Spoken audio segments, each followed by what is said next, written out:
Now it's time to go across straight to Tokyo because we have that important engagement that Prime Minister Modi is having along with Prime Minister Ishiba. You see him in the images here with business leaders of both India and Japan in Tokyo. Democracy and the rule of law. And over many years, we have nurtured a friendship built on trust. Japan's advanced technology and India's outstanding talent and vast market complement each other, leading to a dramatic expansion of our economic ties. Many Japanese companies are playing a key role in Make in India, and our cooperation is extending across the Pacific and Indian Ocean, Africa, and even into Europe.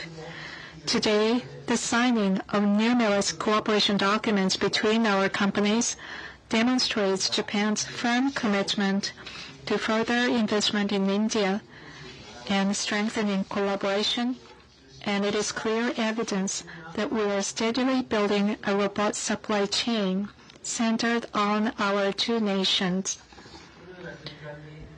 It is a great honor for me to stand here together with His Excellency Prime Minister Modi at such a moment. I wish to see our bilateral cooperation develop even further into the future. To achieve this, I will outline three key initiatives. First, the promotion of people-to-people exchanges, that is the foundation. 6 years ago, I have visited Varanasi, a city that symbolizes Indian culture. The people I met there were hardworking and filled with strong hopes for the future. And I was overwhelmed by India's energy for growth. In my home prefecture of Tottori, together with Shimane Prefecture, the Sun in India Association has been working with local governments, industries, and the Chamber of Commerce in Kerala, acting as a bridge for human networks between our countries and bringing new vitality to regional revitalization. I believe that the expansion of such people-to-people exchanges will be the key to enriching the future of both of our nations. Second, the fusion of technology and market. Under Prime Minister Modi's policy of building a self-reliant Indian economy, Japanese technology has steadily built a record of achievement in sectors that underpin economic foundations. For example, Japan and India share the goal of seeing the Japanese Shinkansen train run across Indian soil, and many companies are working together on the construction of the Mumbai-Ahmedabad high-speed rail. Sumitomo Realty and Development is cooperating with the state of government in Mumbai on a station area development project.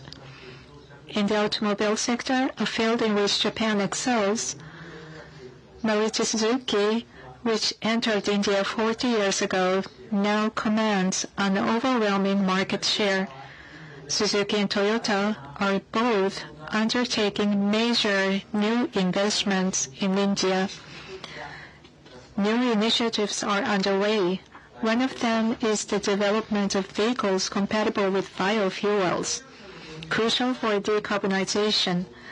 The introduction of biofuel vehicles will generate significant demand for biofuels and contributing to the development of rural India. There's also a move toward the global market.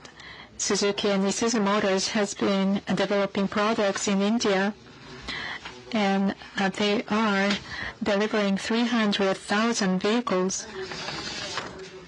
This powerfully embodies the vision of making India for the world. Finally, cooperation in critical technology sectors such as semiconductors. Under Prime Minister Modi's leadership in semiconductors, efforts are underway to develop India into a future hub for semiconductor manufacturing and design. Tokyo Electron, Renesas, and Fujifilm, such companies are actively supporting this initiative by investing locally. In the battery sector, just last month, A delegation of over 30 Japanese companies visited India, and a total of 70 companies from both sides engaged in business matching. Discussions toward collaborations are already active, and we look forward to further progress. In addition, in the fields such as AI, space, and clean energy, India-Japan relations are making great strides by leveraging India's growing market. In an increasingly uncertain global economy, building resilient supply chains with reliable partners and ensuring economic security are essential for further economic development. Discussions on concrete cooperation are already underway in our industries, and yesterday, JETRO, together with the industries of both countries, announced a joint action plan. I sincerely hope that such initiatives will be advanced between India and Japan, bound together by unwavering friendship and trust. As I mentioned, there lies great potential for progress between our countries. Needless to say, the driving force to turn this potential into reality is all of you in the business community. Alongside the government of India, the government of Japan will firmly support these steps forward. Thank you very much. Dhanyavad.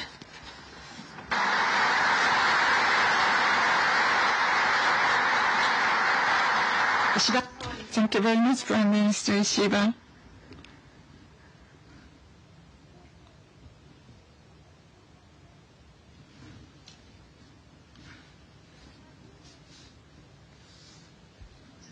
Now we would like to invite His Excellency Narendra Modi, Prime Minister of India, to give us an opening remark.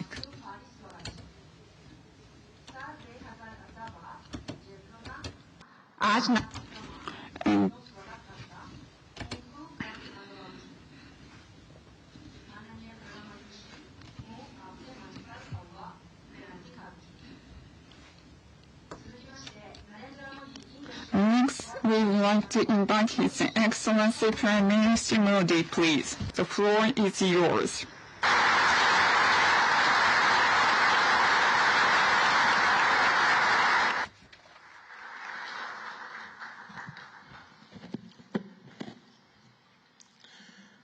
Your Excellency, प्रधानमंत्री Ishiba जी, भारत और Japan के business leaders, देवी और सज्जनों, नमस्कार, konnichiwa. मैं आज सुबह ही Tokyo पहुंचा हूं। मुझे बहुत खुशी है कि मेरी यात्रा की शुरुआत बिजनेस जगत के दिग्गजों के साथ हो रही है, और उसमें से आपसे बहुत लोग हैं जिनसे मेरा व्यक्तिगत परिचय रहा है। जब मैं गुजरात में था तब भी, और गुजरात से दिल्ली आया तो तब भी,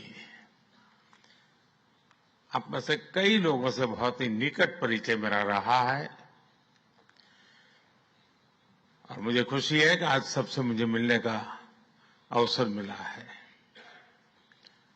मैं प्रधानमंत्री इशिबा का विशेष रूप से आभार व्यक्त करता हूं कि वे इस फोरम से जुड़े हैं। उनके बहुमूल्य वक्तव्य के लिए मैं उनका अभिनंदन करता हूं। साथियों, भारत की विकास यात्रा में जापान हमेशा एक अहम पार्टनर रहा है।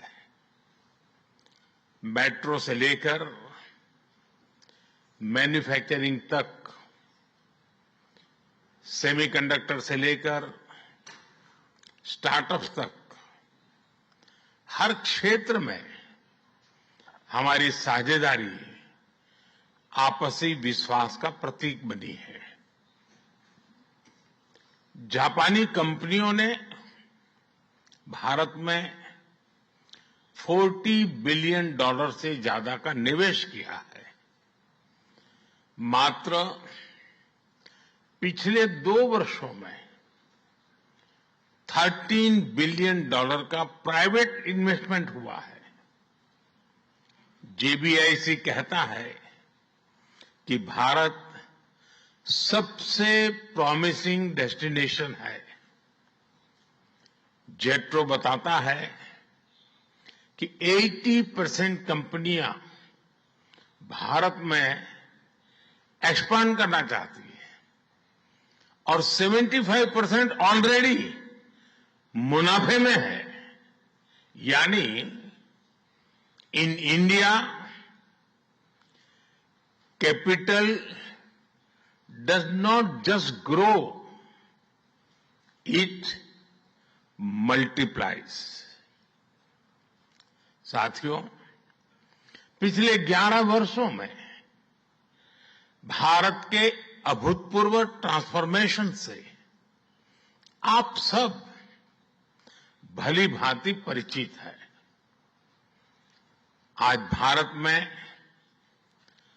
पॉलिटिकल स्टेबिलिटी है, इकोनॉमिक स्टेबिलिटी है, पॉलिसी में पारदर्शिता है, प्रेडिक्टेबिलिटी है। आज भारत विश्व की सबसे तेज ग्रो करने वाली मेजर इकोनॉमी है और बहुत जल्द विश्व की तीसरी सबसे बड़ी इकोनॉमी बनने जा रहा है। वैश्विक ग्रोथ में भारत 18% योगदान दे रहा है। भारत की कैपिटल मार्केट्स में अच्छे रिटर्न्स मिल रहे हैं। एक मजबूत बैंकिंग सेक्टर भी है, लो इन्फ्लेशन और लो इंटरेस्ट रेट्स, करीब $700 बिलियन के फॉरेक्स रिजर्व है। साथियों, इस बदलाव के पीछे हमारी रिफॉर्म, परफॉर्म और ट्रांसफॉर्म की अप्रोच है। 2017 में हमने वन नेशन वन टैक्स की शुरुआत की थी। अब इसमें नए और बड़े रिफॉर्म लाने पर काम चल रहा है। कुछ हफ्ते पहले हमारी संसद ने नए और सिंप्लीफाइड इनकम टैक्स कोड को भी मंजूरी दी है। हमारे रिफॉर्म्स केवल टैक्स प्रणाली तक सीमित नहीं है। हमने ईज ऑफ डूइंग बिजनेस पर बल दिया है। बिजनेस के लिए सिंगल डिजिटल विंडो अप्रूवल की व्यवस्था की है। हमने 45,000 कंप्लायंसेस रेशनलाइज किए हैं। इस प्रक्रिया को गति देने के लिए डीरेगुलेशन पर एक उच्च स्तरीय कमेटी बनाई गई है। डिफेंस और स्पेस जैसे सेंसिटिव क्षेत्रों को प्राइवेट सेक्टर के लिए खोल दिया गया है। अब हम न्यूक्लियर एनर्जी सेक्टर को भी खोल रहे हैं। साथियों, इन रिफॉर्म्स के पीछे हमारा विकसित भारत बनाने का संकल्प है, हमारा कमिटमेंट है, कन्विक्शन है और स्ट्रेटेजी है। और विश्व ने इसे रिकॉग्नाइज ही नहीं, एप्रिशिएट भी किया है। S&P ग्लोबल ने 2 दशक बाद भारत के क्रेडिट रेटिंग अपग्रेड किए हैं। The world is not just watching India. It is counting on India. साथियों, अभी भारत जापान बिजनेस फोरम की रिपोर्ट प्रस्तुत की गई। कंपनियों के बीच हुई बिजनेस डील्स, इसका बड़ा विस्तार से वर्णन दिया गया। इस प्रगति के लिए मैं आप सभी का बहुत बहुत अभिनंदन करता हूं। हमारी साझेदारी के लिए मैं भी कुछ सुझाव बड़ी नम्रतापूर्वक आपके समक्ष रखना चाहूंगा। पहला है मैन्युफैक्चरिंग। ऑटो सेक्टर में हमारी भागीदारी बेहद सफल रही है और अभी प्रधानमंत्री जी ने इसका विस्तार से वर्णन किया। हम साथ मिलकर वही magic batteries, robotics, semiconductor, ship building और न्यूक्लियर एनर्जी में भी दोहरा सकते हैं। साथ मिलकर हम ग्लोबल साउथ, विशेषकर अफ्रीका के विकास में अहम योगदान दे सकते हैं। मैं आप सबसे आग्रह करता हूं, कम make in India, make for the world.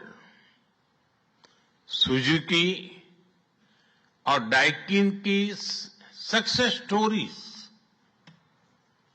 आपकी भी सक्सेस स्टोरीज बन सकती है। दूसरा है टेक्नोलॉजी और innovation. Japan tech power house है और भारत एक टैलेंट पावर हाउस है। भारत ने AI, semiconductor, quantum computing, biotech और स्पेस में बोल्ड और एम्बिशियस इनिशिएटिव लिए हैं। जापान की टेक्नोलॉजी और भारत का टैलेंट मिलकर इस सदी के टेक रिवॉल्यूशन का नेतृत्व कर सकते हैं। तीसरा क्षेत्र है ग्रीन एनर्जी ट्रांजिशन। भारत तेजी से 2030 तक 500 गीगावाट रिन्यूएबल एनर्जी के लक्ष्य की ओर अग्रसर है। हमने 2047 तक 100 गीगावाट न्यूक्लियर पावर का भी लक्ष्य रखा है। सोलर सेल्स हो या फिर ग्रीन हाइड्रोजन, साझेदारी की अपार संभावनाएं हैं। भारत और जापान के बीच जॉइंट क्रेडिट मैकेनिज्म पर समझौता हुआ है। इसका लाभ उठाकर क्लीन और ग्रीन फ्यूचर के निर्माण में सहयोग किया जा सकता है। चौथा है नेक्स्ट जेन इंफ्रास्ट्रक्चर। पिछले एक दशक में भारत ने नेक्स्ट जनरेशन मोबिलिटी और लॉजिस्टिक इंफ्रास्ट्रक्चर में अभूतपूर्व प्रगति की है। हमारे पोर्ट्स की क्षमता दोगुनी हो गई है। 160 से ऊपर एयरपोर्ट्स हैं। 1000 किलोमीटर लंबी मेट्रो लाइन बनी है। जापान के सहयोग से मुंबई और अहमदाबाद हाई स्पीड रेल पर काम चल रहा है। लेकिन हमारी यात्रा यही नहीं रुकती। Japan's excellence and India's scale can create a perfect partnership. पांचवा है स्किल डेवलपमेंट और people to people ties. Bharat का स्किल्ड युवा टैलेंट वैश्विक जरूरतें पूरी करने की क्षमता रखता है। इसका लाभ जापान भी उठा सकता है। आप भारतीय टैलेंट को जापानी भाषा और सॉफ्ट स्किल्स में ट्रेनिंग दें और मिलकर एक जापान रेडी वर्कफोर्स तैयार करिए। A shared workforce will lead to shared prosperity. साथियों, अंत में मैं यही कहना चाहूंगा, India and Japan partnership is strategic and smart, powered by economic logic. We have turned shared interest into shared prosperity. India is the springboard for Japanese businesses to the global south. Together, we will shape the ASEAN century, Asian century for stability, growth and prosperity. इन्हीं शब्दों के साथ मैं प्रधानमंत्री Ishiba जी और आप सभी का आभार प्रकट करता हूं। अरिगातो गोजाइमास। बहुत बहुत धन्यवाद।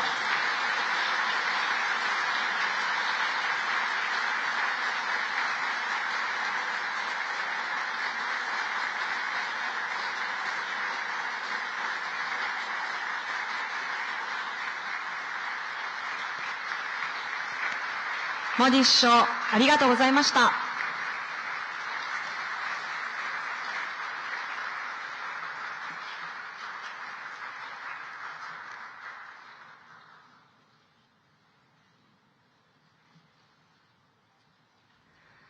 और आप सुन रहे थे टोक्यो से। The Prime Minister Narendra Modi and before that Prime Minister Shigeru Ishiba of Japan addressing the India-Japan Economic Forum, and Prime Minister Narendra Modi particularly came up with a few recommendations across various sectors from manufacturing to several other sectors like green energy transition and others as well. And towards the end, of course, he spoke of how India and Japan can work together for an Asian century or an ASEAN century for stability and growth. And he, in a way, charted out the path that both countries and companies and businesses of both sides can take to reach that goal. Yes, there you have it. And let me go across to Ambassador S.R. Tayal, if he's with us. What did you make of the address of both the Prime Ministers? Really, a lot of complementarity there, even an overlap in terms of the kind of vision that they share and the areas that have already been identified for, not just the governments to work together, but even companies, industries, investors to work together and bring them together. There is a remarkable convergence in the future-oriented outlook of both Prime Minister Ishiba Japan and our Prime Minister, in where India, Japan, economic and industry collaboration can take the two countries, and not only the two countries, but the entire global south. And in that, of course, Japanese Prime Minister specifically referred to Africa. And there are some efforts already. India, Japan, Africa cooperation is there. Now, the Prime Minister, as always does, goes into specifics. And he identified the direction for future collaboration. I think this will all be reflected in the new development strategy and vision document, which we expect to be the output from this summit. And then, of course, transport was mentioned by our Prime Minister as well as by the Japanese Prime Minister. and the future will be in shipbuilding, and nuclear energy was emphasized again and again by our Prime Minister. Yes, he also mentioned batteries, robotics and semiconductors. Batteries, in manufacturing itself. Green energy. So it is there is a lot of investment by India also in green hydrogen. We have a green hydrogen mission. So India is not coming just as a receiver of Japanese technology.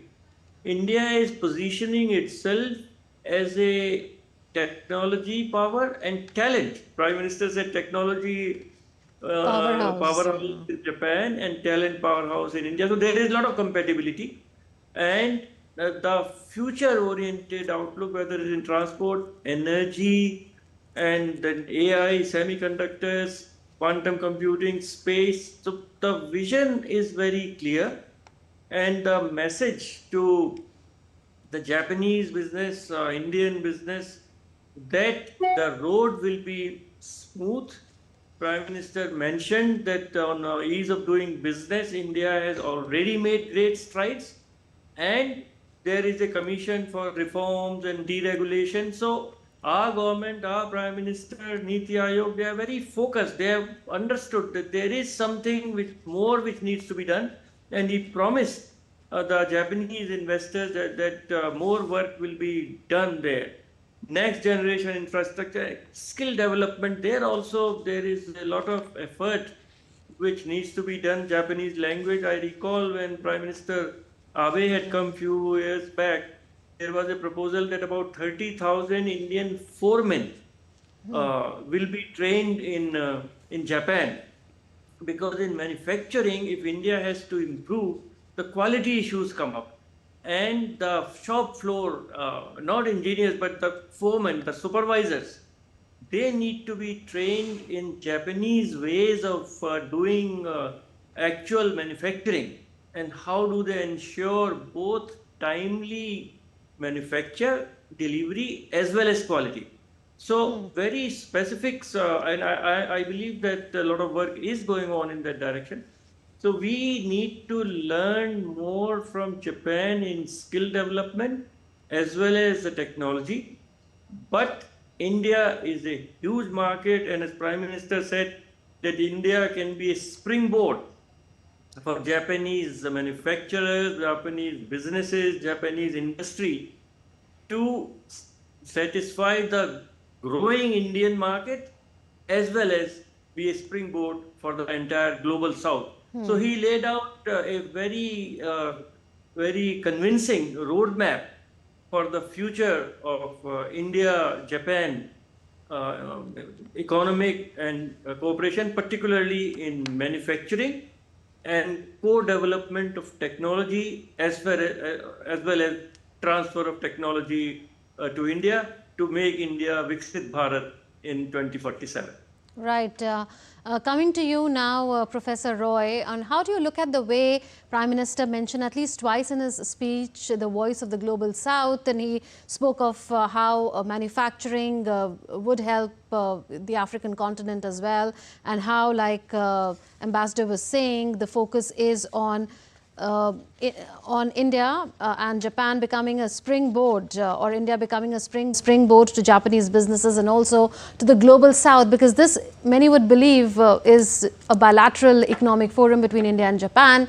Yet the concern of the global South is being reflected by the Prime Minister, even when this visit is taking place in the bilateral context. Let me draw your attention to the fact that in most of the joint statements that we've had so far, there has been sections that was gone beyond the bilaterals, whether it was in form of AAGC, Asia-Africa Growth Corridor, number of years back, to the Quad concerns that has been put up in the joint statements. So joint statements between bilaterals also have indicators of multilateral outings. What is important for us to understand is that Japan had a TICAD, that is Tokyo Africa, a platform that they share everything, and this time it was in Yokohama a few weeks back, in which Japan has shown keen interest to invest in Africa. Africa, as we all know, has strong reasons why we should be, because it's a resource-rich continent. It is a developing continent, so there is a lot of places where there can be convergence of interest for both India and Japan. AAGC was promoted in those lines, but for various reasons there has been teething issues, but we assume that now it will take over.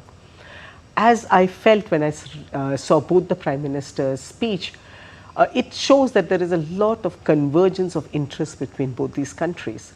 What we need to probably now figure out is, if we are going to be working in a third country, or as I say, going beyond the bilaterals, what are the platforms that we can converge? What is the kind of expectations that the third country has over this convergence? I think that connect has to happen to enable us to make things. There are, of course, in Indonesia and Vietnam, we already have examples where we sort of worked out a little, and I'm sure there would be more such engagements which would show the strength of this bilateral relationship going beyond the bilaterals. Yes. Let me now go across to my colleague Shubhendu Ghosh, who is covering that India-Japan Business Forum meeting there. Shubhendu, if you could quickly tell us how are those two speeches by the two Prime Ministers received by the business community there and representatives from India as well from business there in Tokyo?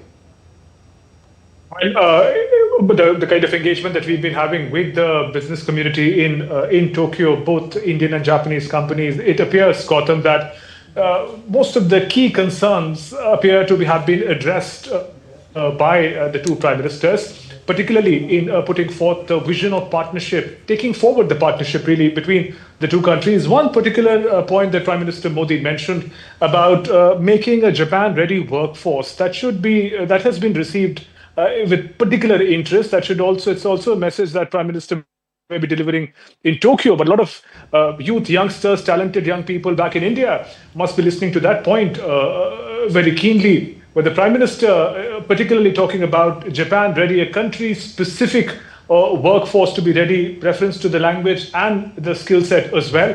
That is one area where most businesses have been talking about that that's a gap area that can potentially be filled, and that could in fact be a catalyst to help achieve the other achievement in diverse areas, cooperation, whether it's clean energy, whether it is green hydrogen. When the Prime Minister speaks about nuclear and shipbuilding technology, all of it, these are labor-rich also enterprises where a skilled workforce, the skill coming from India, the manufacturing happening in India with support from Japanese technology, and a role of a partnership. Prime Minister Modi talks about a strategic partnership that we often use that phrase, but also a strategic and smart partnership. And what makes it smart perhaps is to be able to very efficiently recognize the gap areas and areas of opportunity and put the best things together. And that's what it appears the two Prime Ministers are doing in putting the idea forth to the business community, in saying that the strengths of both Indian and Japanese infrastructure are available for the business communities to utilize and take it forward. And Prime Minister Shigeru Ishiba making that point towards the conclusion that both governments are committed to supporting the businesses, because that is where those are the people, those are the enterprises who are going to take the growth and development story of this partnership to the next level. Absolutely. Well, Shubhendu, stay with us. We thank Professor Roy Chaudhary for having joined us with your very intriguing and interesting inputs. Thank you for speaking to us on this special broadcast, and we'll continue the discussion. Let's go across to Ambassador Tayal now. Ambassador, we've seen in a sense a vision statement by the Prime Minister across sectors, but now all focus would be how one does operationalize this, because Professor Chaudhary was earlier speaking of how there has to be complementarity and all countries and all the parties need to be on the same page when it comes to cooperation with the third party here, like the African continent, etc. But if we, for instance, take up the issue of the green energy transition. The Prime Minister spoke of how India is targeting by 2030 500 gigawatt renewable energy target. By 2047, we are looking at 100 gigawatt nuclear energy target. Vis-a-vis Japan, we already have a civil nuclear cooperation agreement. So if you could tell us what are the ways in which this target, for instance, or the target related to green energy transition could be operationalized. Then there could be perhaps 4 components. One is the solar energy, where Japan is also a partner in the International Solar Alliance, but somehow all the solar cells, etc., the entire market is with the Chinese companies. So where are the Japanese companies? And in case there is Japanese technology, then India could be a right place for the Japanese to manufacture solar cells to satisfy the very large and growing market of solar cells in India, and also to the other members of the International Solar Alliance. Then the emerging technology on which India has placed a lot of faith, and perhaps other countries also, is the green hydrogen. Physics is there, but technology is yet to be developed. How to miniaturize, how to make it safe, and how to store energy which is produced from renewable sources of energy. And there India has a huge mission. I think 20,000 crore rupees were promised to be invested in this in the previous budget. So India and Japan can work together in development of new technologies, because physics is there. It is clear that it is possible. But how to make technology commercially viable so that the per unit cost of energy produced from green hydrogen is comparable to the per unit cost of energy created by other sources like hydro or nuclear. Then third, on nuclear, India is placing a lot of emphasis after the disaster in nuclear power station in Japan. Japan has sort of stepped back from large nuclear power plants, but they still have the technology, the reactor vessels, and all kinds of components, and they can become a partner with our nuclear power cooperation, so that our target, we have a very ambitious target of domestically producing nuclear energy. I think 20,000 megawatt was mentioned by Honorable Prime Minister. But to be very frank, we do not have the technical capacity and manufacturing capacity. Now, government is very focused that the Nuclear Liability Act, which was preventing foreign companies, whether Japanese or American or French, in participating in India's nuclear power program, that would be amended. Because at present, it is that even if the Nuclear Power Corporation of India runs the power plant, and a reactor vessel, let us say, comes from Japan or France, and something goes wrong, God forbid, then the unlimited liability was placed on the component supplier. And no country in the whole world has that kind of a Nuclear Liability Act, but it happened. And that needs to be amended. And once that is amended, then there is a huge scope for the participation of nuclear power companies of Japan, which do not have orders in Japan at present, to become partners of India's nuclear power program. And yes, then but if I may come here, Ambassador Tayal, Prime Minister also mentioned about India-Japan joint credit agreement. He said that that has been reached. So what role could that play in achieving the target? Joint credit agreement? Yes. If Shubhendu, if you could come in on this. Right. Bunbun, in fact, the points that have been mentioned here takes our attention now towards the next big engagement that the two leaders have. That's the 15th annual summit, and where we're expecting one of the big announcements are going to be a significant jump in the investment partnership that India and Japan make.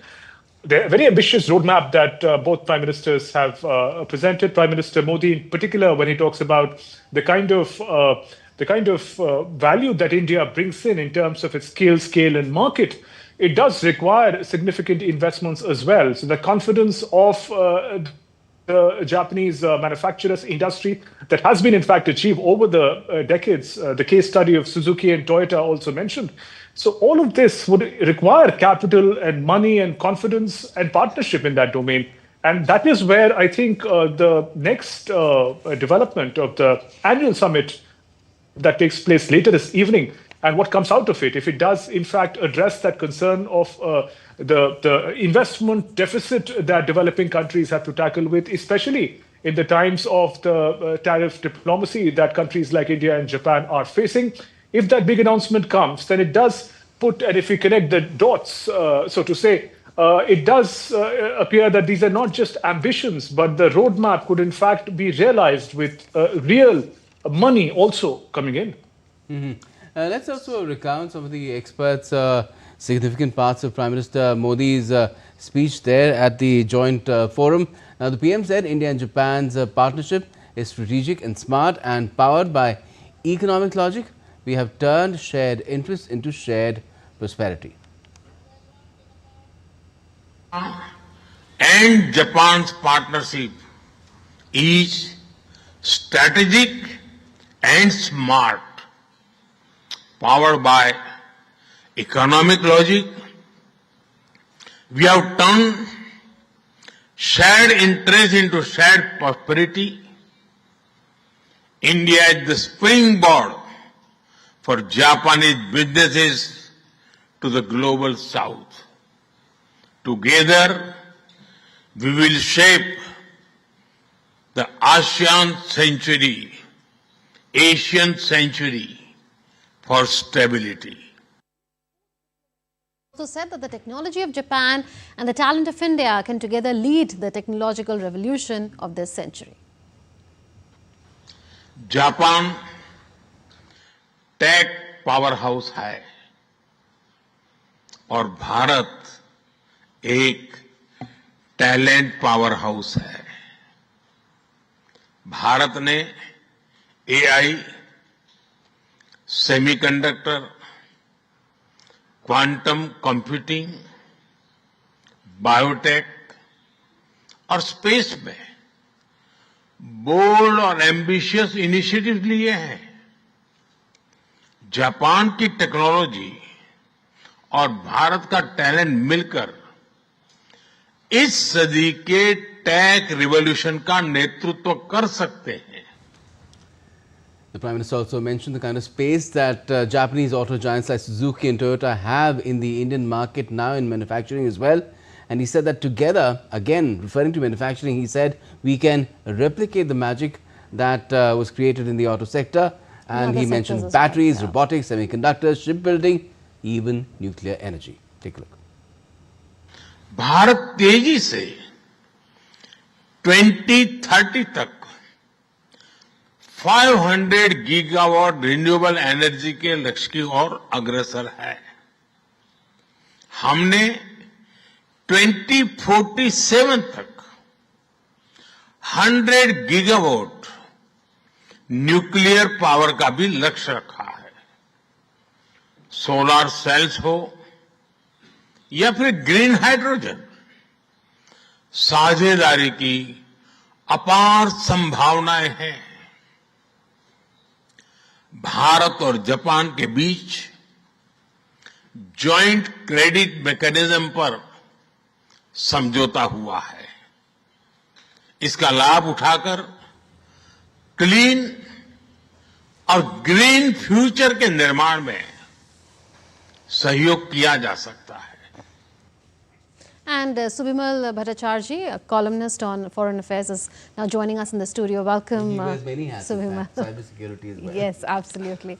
Well, so of course, all that will come handy today. Well, Subhimal, you know, your thoughts on how the vision statement can be operationalized. It's a vision statement cutting across sectors. The Prime Minister, like we just heard, spoke of how the kind of progress that India and Japan have seen together in the automotive sector can be replicated in batteries, space and other sectors as well?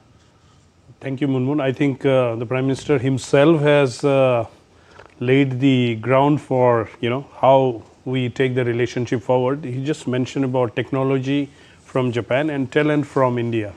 Now, if you think this match is absolutely just, I would say, so pertinent at this point of time when India has taken the leap in manufacturing and particularly in areas of strategic interest. You just mentioned about batteries, robotics, semiconductor, artificial intelligence. Now, these are all the sectors in which right. Sorry to interrupt you, but we have to go in for a live broadcast at the moment to Vigyan Bhavan in the National Capital, Delhi, where the President of India, Draupadi Murmu, is speaking at the presentation of Scope Eminence Awards for the year 2022-23. आप सभी सदस्यों के बीच उपस्थित होकर मुझे बहुत प्रसन्नता हो रही है। ये पुरस्कार उत्कृष्टता के विभिन्न आयामों पर असाधारण उपलब्धियों और विशिष्ट योगदान के लिए प्रदान किए जाते हैं। इसलिए आज के सभी पुरस्कार विजेताओं को मैं हार्दिक बधाई देती हूँ। मुझे ये जानकर प्रसन्नता हो रही है कि सार्वजनिक क्षेत्र के मार्गदर्शन देने में डिपार्टमेंट ऑफ पब्लिक एंटरप्राइजेस में की भूमिका होती है। इसके लिए मैं वित्त राज्य मंत्री श्री पंकज चौधरी जी तथा डीपीई की पूरी टीम की सराहना करती हूँ। इस बात में भी प्रभावित हुई हूँ कि बदलते हुए एंटरप्राइज परफॉर्मेंस इकोसिस्टम के साथ स्कोप एमिनेंस अवार्ड स्कीम का समन्वय किया गया है। एंटरप्राइजेस के होलिस्टिक इवैल्यूएशन के कई आयाम महत्वपूर्ण हो जाती है। सोशल, इकोनॉमिक, इन्वायरमेंटल, टेक्नोलॉजिकल तथा एथिकल सभी पैरामीटर्स पर अच्छा प्रदर्शन करना एक अच्छे एंटरप्राइज की पहचान होती है, एक अच्छे एंटरप्राइज लीडर की विशेषता होती है। मैं ऐसे एंटरप्राइजेस की तथा एंटरप्राइज लीडर्स की विशेष सराहना करती हूँ। स्कोप द्वारा sustainable development, corporate governance, corporate social responsibility तथा इनोवेशन जैसे अनेक आयामों पर अच्छे प्रदर्शन के लिए पुरस्कार प्रदान करने की योजना प्रगति और विकास के प्रति समग्र दृष्टिकोण का परिचय देती है। ऐसे दृष्टिकोण के अनुसार उत्कृष्ट प्रदर्शन को प्रोत्साहित करने की प्रयास की मैं सराहना करती हूँ। मुझे बताया गया है कि सार्वजनिक क्षेत्र के संस्थानों तथा उनकी लीडरशिप को मान्यता देने हेतु स्कोप अवार्ड्स के आयोजन की एक सराहनीय परंपरा रही है। इस परंपरा को नई सोच के साथ आगे बढ़ाने के लिए मैं स्कोप की सराहना करती हूँ। स्कोप एमिनेंस अवार्ड के निर्णायक मंडल के अध्यक्ष भारत के भूतपूर्व मुख्य न्यायाधीश श्री टी.एस. ठाकुर एवं अन्य सदस्यों ने निष्पक्षता और सूझबूझ के साथ पुरस्कार विजेताओं का चयन किया है। इसके लिए मैं पूरी चयन समिति को बहुत बहुत सराहना करती हूँ। देवियों और स्वजनों, स्वाधीनता के बाद से पब्लिक सेक्टर आर्थिक विकास और सामाजिक समावेश का एक शक्तिशाली माध्यम रहा है। पब्लिक सेक्टर एंटरप्राइजेस ने औद्योगिकरण, बुनियादी ढांचे के विकास, सामाजिक उत्थान और संतुलित क्षेत्रीय विकास की आधारशिला तैयार की थी। समय के साथ इन एंटरप्राइजेस का विकास हुआ, इनमें बदलाव भी आया। सरकार और समाज की पब्लिक सेक्टर एंटरप्राइजेस से अपेक्षाएं भी बदली। ये खुशी की बात है कि इन सभी परिवर्तनों के बीच सार्वजनिक क्षेत्र के उद्यम अपने प्रदर्शन से आर्थिक तथा राष्ट्रीय लक्ष्यों को प्राप्त करने में महत्वपूर्ण भूमिका निभा रहे हैं। मुझे बताया गया है कि रेवेन्यू और प्रॉफिट के महत्वपूर्ण फाइनेंशियल पैरामीटर्स पर पब्लिक सेक्टर एंटरप्राइजेस ने निरंतर प्रगति की है। आंकड़े से ये स्पष्ट होती है कि 3/4 से अधिक central public sector enterprises profit making है। पिछले 10 वर्षों के दौरान पब्लिक सेक्टर एंटरप्राइजेस का सेंटर एक्सचेकर को योगदान कई गुना बढ़ा है। पिछले दशक में सेंट्रल पब्लिक सेक्टर एंटरप्राइजेस के नेट प्रॉफिट में भी बहुत अधिक वृद्धि हुई है। इस प्रकार कुल मिलाकर सरकार ने सार्वजनिक उद्यमों में भी निवेश किए हैं, उनके लाभकारी परिणाम मिलते रहे हैं। आर्थिक और वित्तीय योगदान के अलावा इन उद्यमों द्वारा संतुलित और समावेशी विकास को प्राथमिकता दी गई है। राष्ट्रीय लक्ष्यों को सर्वोपरि रखा गया है। सार्वजनिक उद्यमों की भूमिका और योगदान को देखते हुए ये कहना सर्वथा उचित है कि public sector enterprises are catalyst of growth and pillars of prosperity for the nation and its people. इन आयामों ने गवर्नेंस और ट्रांसपेरेंसी के अनेक अच्छे मॉडल्स और एग्जाम्पल्स प्रस्तुत किए हैं। मुझे ये जानकर खुशी हुई है कि सार्वजनिक क्षेत्र के उद्यम अपने एम्पावरमेंट का विवेकपूर्ण उपयोग कर रहे हैं तथा राष्ट्रीय विकास में और अधिक योगदान दे रहे हैं। आत्मनिर्भर भारत के निर्माण की दिशा में CPSEs प्रभावशाली भूमिका निभा रहे हैं। मेक इन इंडिया के राष्ट्रीय अभियान में वे महत्वपूर्ण योगदान दे रहे हैं। स्वदेशी उत्पादन क्षमता के विकास में पब्लिक सेक्टर एंटरप्राइजेस सराहनीय प्रकाश कर रहे हैं। ये संदर्भ में डिफेंस सेक्टर का मैं विशेष उल्लेख करना चाहूँगी। ऑपरेशन सिंदूर आतंकवाद के विरुद्ध मानवता के विजय का एक स्वर्णिम अध्याय है। इस ऑपरेशन में आतंकी ठिकानों को नष्ट करने के साथ साथ भारत पर हमले के प्रयासों को पूरी तरह नाकाम कर दिया गया है। आकाश तीर नामक पूरी तरह से भारत में निर्मित air defence control and reporting system ने अचूक क्षमता का परिचय दिया। इस सिस्टम के निर्माण में पब्लिक सेक्टर एंटरप्राइजेस की भूमिका रही है। ये पब्लिक सेक्टर फ्रेटर्निटी के लिए विशेष गर्व की बात है। राष्ट्रीय सुरक्षा में सेल्फ रिलायंट इनोवेशन तथा भारत की बढ़ती हुई तकनीकी आत्मनिर्भरता में सार्वजनिक उद्यमों का योगदान सिद्ध हुआ है। Agriculture, mining and exploration, manufacturing, processing and generation तथा सर्विसेज के महत्वपूर्ण क्षेत्रों में पब्लिक सेक्टर एंटरप्राइजेस ने अत्यंत महत्वपूर्ण भूमिका निभाई है। स्वदेशी और आत्मनिर्भरता के सिद्धांतों पब्लिक सेक्टर एंटरप्राइजेस के मूल मंत्र रही है।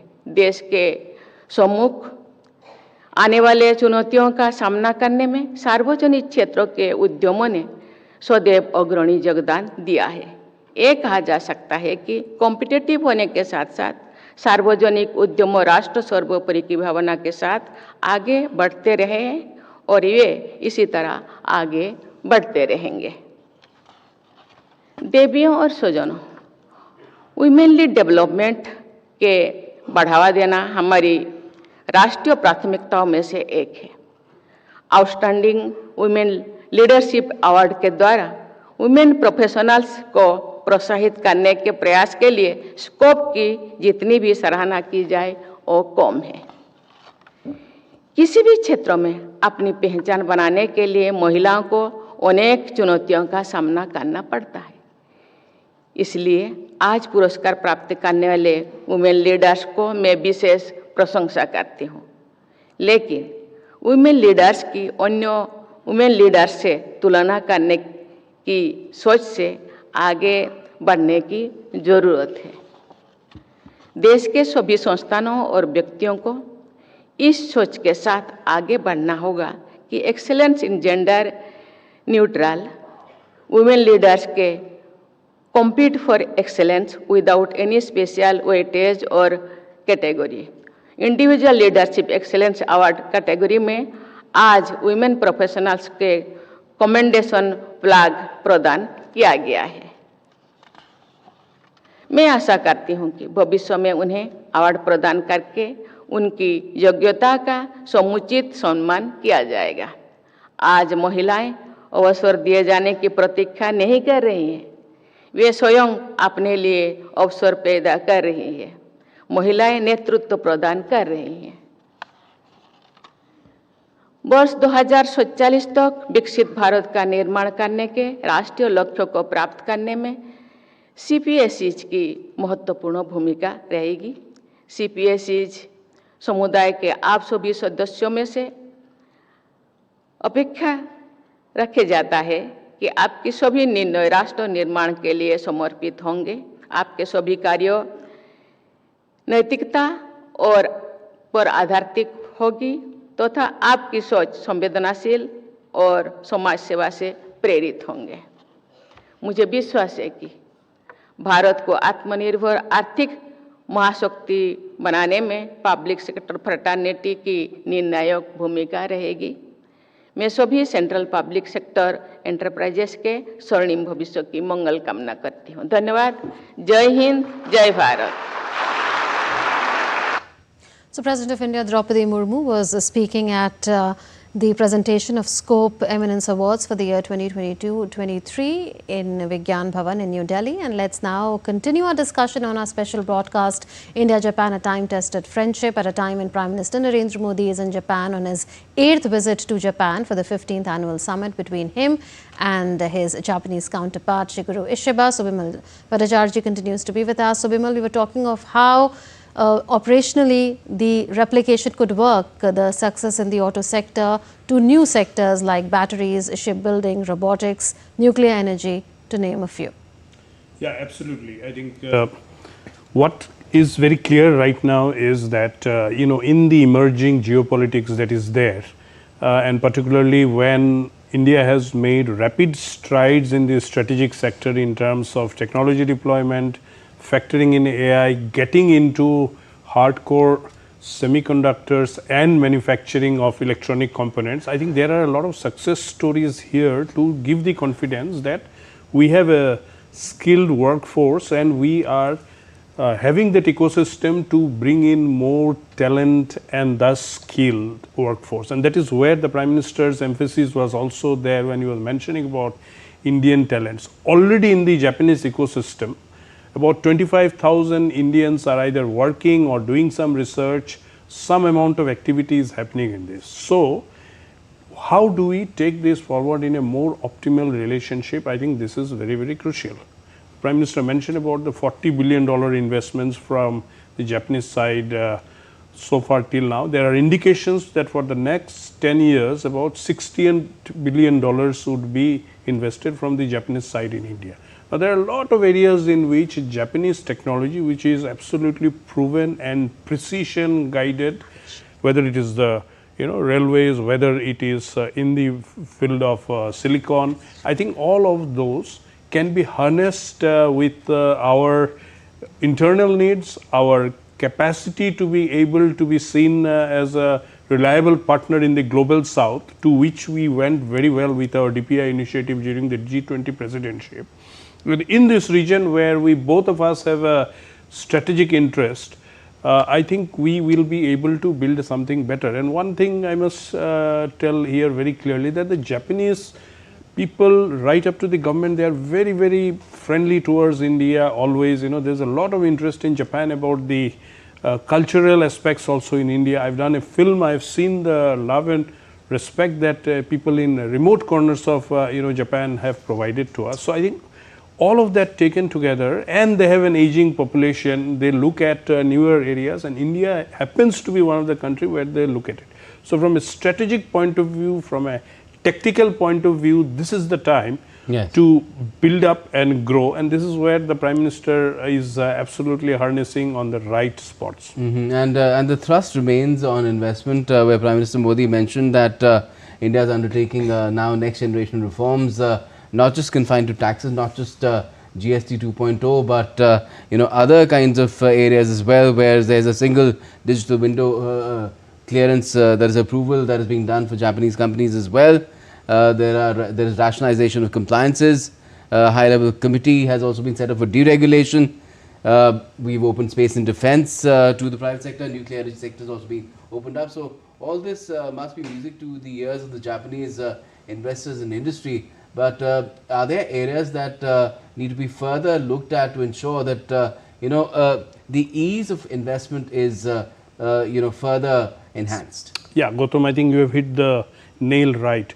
The Japanese companies and the overall Japanese culture, be it Six Sigma or otherwise, is very, very focused, and they go absolutely according to the steps and all. So let's assume a company like Uniqlo, which has now become very popular in India in the garment sector. Before they choose a partner and all, they would do meticulous hard work about that, how the processes go on, what happens. And Uniqlo is supposed to be increasing its absolutely, sourcing from India now. Absolutely, and India has become one of the very big markets very quickly. So now these are the kind of comfort that we have to give. The Prime Minister has rightly announced this, but on the ground we have to see that the implementation of the ease of business doing at various sectors has to be improved.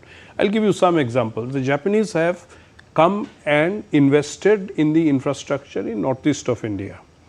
This is one country which is trying to see that the ASEAN influence in the northeast increases, and the steps are in road sector constructions, in bridge building, in water supply schemes, in so many other areas of infrastructure quality development across the northeast. They have invested.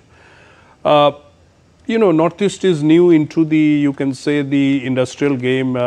All these years, many different movements have kept the progress away, but the Prime Minister has very clearly invested in the northeast right from the day one. He has been there, and he has been very successfully able to convince the Japanese also to go and invest there. Now, very many times, they think that something could have been even better, some processes could have been better, the state governments can do a better job in terms of facilitation and all. So I think implementation would be very, very important, because Northeast is a strategic interest for India, and if with the usage of Japanese money, with the usage of Japanese technology, if we are able to lift that region also up and make it into a major part of the Act East policy that again assiduously the government has been pushing, this would be a great success story. So I think collectively everyone has a role, right from the union government to the state governments to the individual businessmen and all, to focus on how to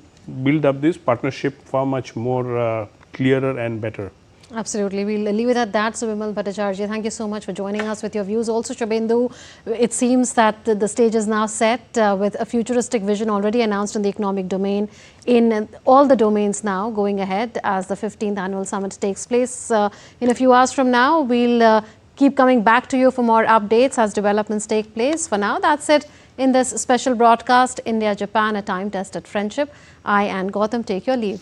Namaskar. Thank you for watching. Lots to unfold yet on the day as far as Prime Minister Modi's visit to Japan is concerned. We will be tracking that very closely for everyone. Thanks for watching for the moment.